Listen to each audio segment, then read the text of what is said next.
podcast is produced by Metaverse Ventures Entertainment. It contains unsolicited and heavily biased opinions which are solely the views of the individuals involved. It does not include investment advice of any kind, and you are responsible for undertaking your own financial, including tax liability research relevant to your own individual circumstances. Move on to the How to UDU segment. Now, this is the part where we all get ready to put in our robes and chant the UDU Cult rules. So what exactly are the cult rules of UDU? Well, I guess before we get into all that, we need to dive into the history. What is this all about, this cult history and the imagery that we have adopted? Anybody want to take a stab at giving a quick backstory for all that? We like to kidnap and kill people. Okay. No, I'm just kidding. Radish head, I knew it. I knew it. Radish, you may never leave here now. Yes. Into this room for some Kool-Aid. No, it all started. It's all well documented. Like when the UDU first kicked off, it was a massive hype typhoon, and we were kind of the first group to put the acronyms at the end of their Discord names. So there was suddenly, several dozen people suddenly with, Morecheese, UDU, Ben68 UDU. There was UDUs popping off all over the place. Hype, crazy. So that's where all the cult accusations started from. Some of it was definitely warranted. There was definitely cultish behavior. Some of it was just obviously just nonsense. But, as things tend to go, if you're being bullied and you flip it around and take ownership of what you're being bullied over, it's kind of the bullies lose all their power. So we just took it on. It was like, yeah, if you want to call us a cult, hell yeah, we'll lean to that. That's a bit of fun. So, yep. And now half the Discord has random letters on their name. Yeah. So, yeah, that's culty, I would say. Nice little cult spreading out. Well, that's kind of the history. Like I said, some of it was definitely warranted. Some of it was unwarranted, but we just leaned into it and thought, you know what? Let's just lean into it, because that imagery and that whole vibe, that's pretty funny and it's pretty cool. We are a small closed community, so we get it. So that led to the change, the rebranding of our imagery, and that's going to go through another evolution at some stage. Cheese and I have started very early discussions about that as well, so keep your eyes peeled for that. So that's kind of the backstory. Where we are at now, I guess some of the cultish stuff could be pointed at the hierarchy within the UDU. We have a purposeful hierarchy in the UDU. We are not a open community project where it's, council members and all that sort of stuff. I mean, we kind of have council members, but it's a very biased selection, should we say, and that's entirely based on your engagement and history. So I can probably, no, I won't share Finsky's DMs, which I'm shocking at doing. I can probably bring that up. Save me just rambling on about it, if I can find it. So what exactly is the hierarchy, the cult hierarchy of the UDU? Well, if you're in the UDU as a vetting member or anything, you will have access to this channel, structure node links. So the cult leaders, which should be no surprise to anybody, are Morecheese and myself. And then, if there's anything major that kicks off, we usually have those discussions ourselves. And then if it's something we feel that we can just sort out ourselves, we do so. If we think it warrants further input, then we look to our sentinels, which we often do. And currently our sentinels are Finsky, Nubex, Steve, and Eric Cooper. I don't think I missed anybody. I don't know. We did have somebody else move in, I think. I don't know. Maybe somebody can check. Apologies if I missed you. So they're people like Finsky and Nub. They've been in the UDU since before it was the UDU.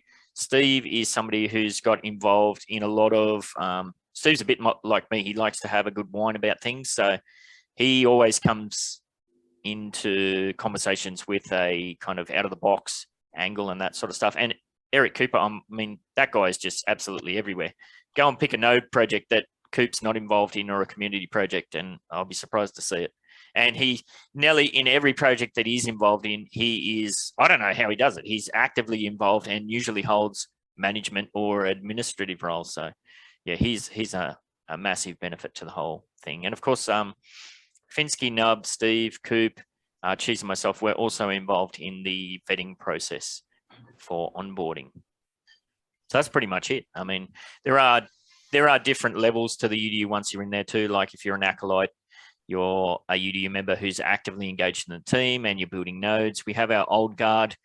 Those are members who they're in the team and they've built out all their node properties and they're just chilling out, or there's somebody who's been in the team but they've gone on to play World of Warcraft or something more focused. Previously, we used to boot people. We used to just boot people who went inactive. We used to boot them out of the server in a very kind of glorious ceremony after they spent some time in our dungeon. But now we put them to old guard. Booted them. We put them in the dungeon, and it was sort of like an automatic thing. And all they had to do to get out was just say, "Hey, I'm active now." Yeah, and that was it, sort of thing. Yeah. So now they just get the old guard role, and all that means is they will still have access to everything that they had access to previously. It just means that they won't have access. Like if we start a discussion about a new node we're going for, only people who are actively involved are going to be part of that discussion, which I don't know, that makes sense to me. Our neophytes there, our new UDU members who don't yet have node properties, we have opened up the UDU to people who have no interest in developing node properties, but they bring other skills or aspects of engagement to the table too. So it's not a negative role if you're in the UDU and classified as a neophyte. It's just basically the way I see it is someone who is a good person, a great network, trustworthy, and we want them to be in our group. Yes, and Zoe, there's no pressure. Like you got something to say? Yeah. What's that? Oh, I just saw you go on mute. I thought you were going to jump in. I was going to say that's what I am. Yes, exactly. Because I don't think I've got yet. Yep. And is there anybody who's more engaged in everything that we do as far as UD goes than Zoe? Yeah, I'd like to see that too. So there you go. And then, of course, we have our node-specific roles that are assigned to the various nodes. And all of that's outlined here, UDU node menus there. As we talked about in a previous clip that we put out there, we do have very structured node management. The UDU is basically, it's a gathering of individual node projects. So, there's myself in Midtown Terrace, Podex, Lone Mountain, Uplandos in School, Morecheese in Stropwood, Cheeses in the Bronx, Screws in Century Heights. And then we have hybrid nodes, mini nodes, street nodes, blah, blah, blah, blah, blah. So that's the kind of the structure. Well, what about the rules that we all chant? Well, I don't know. What do you think what are the rules of the UDU? They are here. They are pinned up here. We do have some rules. A very too long didn't read sort of situation is try not to be a dickhead. Don't buy node properties unless you plan on building them.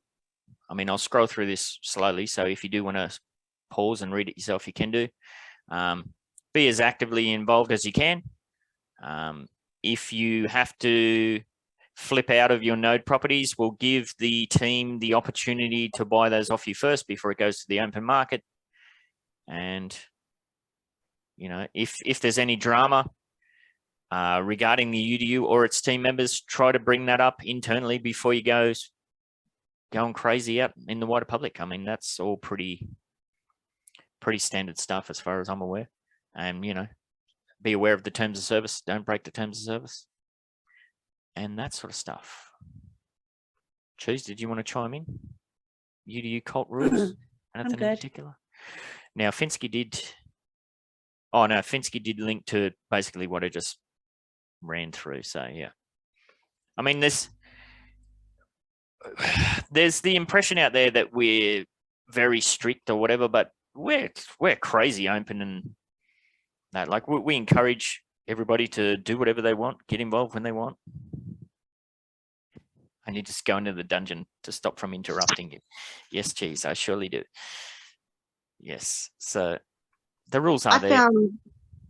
I found the rules to be pretty standard, no more or less than what you would expect for, you know, most organizations or nodes within Upland. So yeah, you have just paved the way for all of that, really, which is fantastic.